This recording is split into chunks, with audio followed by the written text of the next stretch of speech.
ஓம் நமச்சிவாய.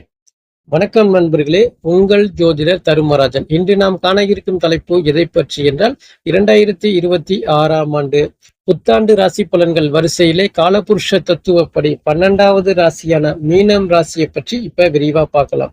அதற்கு முன்னாடி நம்ம சேனலை இப்பதான் நீங்க முதல் முறையா பாக்குறீங்க அப்படின்னா நம்ம சேனலை சப்ஸ்கிரைப் பண்ணுங்க. கூடவே பெல் பட்டனையும் அழுத்துங்க. அப்பதான் நான் போடுற ஒவ்வொரு வீடியோவும் உங்களுக்கு உடனுக்குடனா வரும். வாங்க வீடியோக்குள்ள போகலாம். அனைவருக்கும் ஆங்கில புத்தாண்டு நல்வாழ்த்துக்கள் 2026. பொதுவாக இந்த மீனராசிக்காரவங்களை பொறுத்த வரைக்கும் இந்த 2026ஆம் ஆண்டு மிக கவனமா இருக்கக்கூடிய காலகட்டங்கள் அப்படின்னு தான் பொதுவா சொல்லலாம். அதாவது ஜூன் மாதம் வரையுமே கொஞ்சம் கவனமா இருக்கிறது ரொம்ப நல்லது. இந்த 2026 பொறுத்த வரைக்கும் பெரிய ஒரு பெயர்ச்சி அப்படிங்கிறது கிடையாது. அதாவது சனி பெயர்ச்சி இந்த வருஷம் கிடையாது உங்களுக்கு. அதே போன்று குரு பெயர்ச்சி அப்படிங்கிறது ஜூன் மாதம் 2ஆம் தேதி நடக்குது. ராகு கேது பெயர்ச்சி டிசம்பர் மாதம் 5ஆம் தேதி நடக்குது. அப்படி இருக்கும்பொழுது ஜென்மத்தில் அமர்ந்த சனீஸ்வரரை பொறுத்த வரைக்கும் கொஞ்சம் கடுமையான பாதிப்புகளை ஏற்படுத்தி கொடுப்பாரு. அந்த சனீஸ்வரரை பொறுத்த வரைக்கும் ஜூன் மாதம் வரையுமே கொஞ்சம் கடுமையான பாதிப்பை ஏற்படுத்தி கொடுப்பாரு. அதாவது கணவன் மனைவில சண்டை, சச்சரவு, பிரிவு நிலை, கருத்து வேறுபாடு, மிஸ் அண்டர்ஸ்டாண்டிங் ஏற்படுத்தி கொடுப்பாரு. தொழில் ரீதியான பல பிரச்சனைகளை கொஞ்சம் ஏற்படுத்தி கொடுப்பாரு. வேலையில பிரச்சனை, வேலை செய்யற இடத்துல பிரச்சனை, மேல் அதிகாரி தொல்லை, சக ஊழியர்களோட ஒரு சில வாக்குவாதங்கள் அப்படிங்கிற மாதிரி ஏற்படுத்தி கொடுப்பாரு. அதாவது முதல் பகுதி ஜூன் மாதம் வரையுமே கொஞ்சம் கஷ்டத்தை நீங்க அனுபவிச்சாலும் ஜூன் மாதத்துக்கு பிறகு அப்படிங்கிறது வந்து பாத்தீங்கன்னா அந்த ஜென்ம சனியோட தாக்கம் அப்படிங்கிறது முற்றிலும் குறைஞ்சு போயிடும் அப்படின்னு தான் பொதுவா சொல்லலாம். ஏன்னா நீங்க ஜூன் மாதம் 2ஆம் தேதிக்கு பிறகு குரு பார்வையில நீங்க வர்றதால அந்த ஜென்ம சனியோட பாதிப்பு அப்படிங்கிறது பெருசா வேலை செய்யாது அப்படின்னு தான் சொல்றது. அது வரைக்குமே இந்த ஜூன் மாத காலகட்டங்கள் வரையுமே ரொம்ப கவனமா இருக்கணும். நீங்க உண்டு, உங்க வேலை உண்டு அப்படின்னு இருக்கிறது நல்லது. கொஞ்சம் கடன் பிரச்சனைகள் கொஞ்சம் வர்றதுக்கு கூட வாய்ப்புகள் உருவாகும். 6ஆம் இடத்துல கேது இருக்கிறதால இந்த வம்பு, வழக்கு, கோர்ட்டு கேஸு, பஞ்சாயத்து, அசிங்கம், அவமானங்கள் இது போல விஷயங்கள் பெருசா வர்றதுக்கு வாய்ப்புகள் இல்லை. ஏன்னா 6ஆம் இடத்துல கேது இருக்கிறதால இந்த பிரச்சனைகளை கொஞ்சம் குறைக்கிறதுக்கு தான் முயற்சி பண்ணுவார தவிர இந்த பிரச்சனைகளை வளர்றதுக்கு வாய்ப்புகள் இல்லை அப்படின்னு தான் பொதுவா சொல்லலாம். இந்த விரயஸ்தானம் 12ஆம் இடத்துல ராகு இருக்கிறதால இடமாற்றங்கள் ஏற்படும். அது வீடு மாற்றமா இருக்கலாம், இல்ல வேலை மாற்றமாக இருந்தாலும் சரி, ஒரு சில இடமாற்றங்கள் ஏற்படும். விரய செலவு அதிகமா ஏற்படும். வருமானத்துக்கு மீறிய விரய செலவு அப்படிங்கிறது ஏற்படும். ஒரு சில நபர்கள்ட்ட ஏமாறக்கூடிய நிலையும் உங்களுக்கு ஏற்படும். அதாவது குறுக்கு வழியில போகணும் அப்படிங்கிற மாதிரியான ஒரு சில எண்ண ஓட்டங்கள் ஏற்படும். அந்த விஷயத்துல ரொம்ப கவனமா இருங்க. அரசுக்கு புறம்பான ஒரு சில தொழில் பண்ணணும், ஒரு சில வேலையில ஈடுபடணும் அப்படிங்கிற மாதிரியான அமைப்புகள் ஏற்படுத்தி கொடுப்பாப்புல இந்த சனீஸ்வரரை பொறுத்த வரைக்கும். அதெல்லாம் ரொம்ப கவனமா இருக்கிறது ரொம்ப நல்லது. அதாவது இந்த ஜூன் மாதம் வரையுமே நீங்க கவனமா இருக்கணும். உங்களுடைய ராசிநாதன் குருவை பொறுத்த வரைக்கும் 4ஆம் இடத்துல இருக்கிறாப்ல. 4ஆம் இடத்துல இருக்கும்போது உங்களுடைய சுய ஜாதகத்துல தசா புத்தி நல்லா வலுவா இருந்துச்சு அப்படின்னா இந்த வருஷம் வந்து பாத்தீங்கன்னா வீடு கட்டக்கூடிய யோகமோ, வண்டி வாகனங்கள் வாங்கக்கூடிய அமைப்போ, இடம் வாங்கக்கூடிய அமைப்புகள் அதிகமா ஏற்படும். அதாவது 2 சக்கர வாகனமோ, இல்ல 4 சக்கர வாகனமோ, இல்ல வீட்டுக்கு தேவையான அலங்கார பொருட்கள், ஆடம்பர பொருட்கள் அதிகமா வாங்கி சேர்க்கக்கூடிய நிலையும் பல நபர்களுக்கு ஏற்படும். இல்ல உங்களுடைய சுய ஜாதகத்துல தசா புத்தி வலுவா இல்லை அப்படின்னா முடிஞ்ச வரைக்கும் கவனமா இருக்கிறது நல்லது. அடுத்தவங்களுக்கு இந்த ஜாமீன் கையெழுத்து போடுறது, காசு பணம் கொடுத்து ஹெல்ப் பண்றது, இது போல விஷயத்துல தலையிடாதீங்க. அதிக வட்டிக்கு கடன் வாங்காமல் இருக்கிறது ரொம்ப நல்லது. இந்த 4ஆம் இடத்துல அமர்ந்த குருவை பொறுத்த வரைக்கும் ஒரு சில விஷயங்கள் உங்களுக்கு பாசிட்டிவா செய்தாலும் அந்த குருவுடைய பார்வை பலன்கள் மேலும் உங்களுக்கு அதிகமான பலன்களை ஏற்படுத்தி கொடுக்கும். அதாவது குருவின் 5வது பார்வையை ராசிக்கு 8ஆம் இடத்தை குரு பார்ப்பாரு. 8ஆம் இடம் அப்படிங்கிறது வந்து பாத்தீங்கன்னா திடீர் லாபம், திடீர் அதிர்ஷ்டம், பணப்புழக்கத்தை ஏற்படுத்தி கொடுப்பாரு.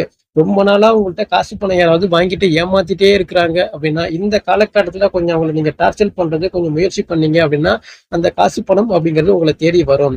ரொம்ப நாள் பிரச்சனைகள் ஒரு முடிவுக்கு வரும். வம்பு வழக்குகள் ஏதாவது கோர்ட்ல நிலுவையில இருக்கு அப்படின்னா இந்த காலகட்டத்துல அது உங்களுக்கு சாதகமான முறையில தீர்ப்பு வரக்கூடிய நிலையும் ஏற்படுத்தி கொடுப்பாங்க. அதாவது இந்த பூர்வீக சொத்து சம்பந்தமான பிரச்சனைகள் ஏதாவது இருந்தால் கூட இந்த காலகட்டத்துல உங்களுக்கு சாதகமா முடியறதுக்கு வாய்ப்புகளை உருவாக்கி கொடுப்பாப்புல இந்த குருவை பொறுத்த வரைக்கும். குருவின் 7வது பார்வை ராசிக்கு 10ஆம் இடத்தை பார்க்கிறாப்புல. அதாவது ஏற்கனவே 10ஆம் இடத்தை பொறுத்த வரைக்கும் சனியோட பார்வை அங்க இருக்கு. இப்ப குருவும் பார்க்கறதால வேலையில இருந்து வந்த பல பிரச்சனைகள் அப்படிங்கிறது கொஞ்சம் குறையறதுக்கு வாய்ப்புகள் உருவாகும். வேலையில நல்ல முன்னேற்றங்கள் ஏற்படுறது, வேலையில வந்து பாத்தீங்கன்னா சம்பள உயர்வு, பதவி உயர்வு, பிடிச்ச இடத்திற்கு இடமாற்றங்கள் இது போல விஷயமும் உங்களுக்கு ஏற்படும். அதாவது நான் புதுசான தொழில் தொடங்கலாமா அப்படின்னு கேட்டீங்கன்னா உங்களுடைய சுய ஜாதகத்துல தசா புத்தி வலுவா இருந்துச்சுன்னா இந்த வருஷம் நீங்க புதிய தொழிலை தொடங்குங்க. இல்லை அப்படின்னா வேண்டாம் அப்படின்னு தான் பொதுவாக சொல்லலாம். கூட்டு தொழில்ல அப்பப்போ ஒரு சில பிரச்சனைகள் ஏற்படதான் செய்யும். அந்த விஷயத்துல ரொம்ப கவனமா இருங்க. ஏற்கனவே நான் தனி தொழில் தான் பார்த்துட்டு இருக்கிறேன் அப்படின்னாலும் சரி, அப்பப்போ வந்து பார்த்தீங்கன்னா, ஒரு சில பிரச்சனைகள் வர்றது, கொஞ்சம் கஷ்டங்கள் வர்றது, நஷ்டங்கள் வர்றது அப்படிங்கிற மாரி அமைப்புகள்லாம் கொஞ்சம் அதிகமா ஏற்படுத்திட்டு தான் இருப்பாப்புல இந்த சனீஸ்வரரை பொறுத்தவரைக்கும். குருவுடைய 9வது பார்வை ராசிக்கு 12ஆம் இடத்த பார்க்கிறாப்புல. 12ஆம் இடம் அப்படிங்கிறது அயன, சயன, போகம். கணவன், மனைவி தாம்பத்திய வாழ்க்கையை ஏற்படுத்தி கொடுக்கக்கூடிய இடம் அப்படின்னு சொல்றது. அங்க குரு பார்க்கும்போது வந்து பாத்தீங்கன்னா கணவன் மனைவி ஒற்றுமையா இருப்பாங்க. அதே போன்று அந்த குருவை பொறுத்த வரைக்கும் 12ஆம் இடத்தை பார்க்கும்போது இடமாற்றங்கள், அதாவது நான் வெளிநாடு செல்ல முயற்சி பண்ணிட்டு இருக்கிறேன், இல்ல வெளி தேசங்கள் நான் செல்ல முயற்சி பண்ணிட்டு இருக்கிறேன் அப்படின்னு சொல்றவங்களை பொறுத்த வரைக்கும் கொஞ்சம் கூடுதல் அக்கறையோட நீங்க முயற்சி பண்ணீங்க அப்படின்னா தாராளமா உங்களுக்கு வெற்றி வாய்ப்பு அப்படிங்கிறது உங்களுக்கு கிடைக்கும். அதாவது ஜூன் மாத காலகட்டங்கள் வரையுமே வந்து பாத்தீங்கன்னா ஒரு சில போராட்டங்கள் நிறைந்த வாழ்க்கை அப்படிங்கிற மாதிரி தான் உங்களுக்கு ஏற்படும். ஆனா ஜூன் 2ஆம் தேதிக்கு பிறகு ராசிநாதன் குருவை பொறுத்த வரைக்கும் 5ஆம் இடத்துல போய் உச்சம் அடைகிறாப்ல குரு. அப்படி உச்சம் அடையும் போது வந்து பாத்தீங்கன்னா குழந்தை பாக்கியம் இல்லாத நபர்களுக்கு குழந்தை பாக்கியம் சிறப்பான முறையில இந்த வருஷம் கிடைக்கும். காதல் தோல்வி ஏற்படக்கூடிய பல நபர்களுக்கு காதல் வெற்றி பெற்று அது இருவீட்டார் சம்மதத்தோடு திருமணம் வரையும் செல்லக்கூடிய நிலையும் ஏற்படும். ஒரு சில நபர்களுக்கு புதிய காதல் மலரக்கூடிய நிலையும் ஏற்படும். குலதெய்வத்துக்கு ஏதாவது வேண்டுதல் இருக்கு, ரொம்ப நாளா நான் செய்ய முயற்சி பண்றேன் ஆனா என்னால முடியல அப்படின்னு சொல்றவங்களை பொறுத்த வரைக்கும் இந்த வருஷம் ஜூன் மாதத்திற்கு பிறகு குலதெய்வ வழிபாடு சிறப்பா ஏற்படும். குலதெய்வ வழிபாடு மூலமான மகிழ்ச்சி உங்களுக்கு சிறப்பான முறையில கிடைக்கும். அதே போன்று இந்த குருவை பொறுத்த வரைக்கும் 5ஆம் இடத்துல இருக்கிறதால ஆசைப்பட்ட வாழ்க்கை அனைத்துமே உங்களை தேடி வர்றது அப்படின்னு கூட பொதுவாக சொல்லலாம். அப்படி இருக்கும் பொழுது குருவுடைய 5வது பார்வையா ராசிக்கு 9ஆம் இடத்தை பார்க்கிறாப்ல. 9ஆம் இடம் அப்படிங்கிறது பாக்கியஸ்தானம். தந்தை மூலமான அனுகூலம் உங்களுக்கு சிறப்பான முறையில ஏற்படும். பூர்வீக சொத்துல இருந்து வந்த பிரச்சனைகள் அப்படிங்கிறது குறையும்.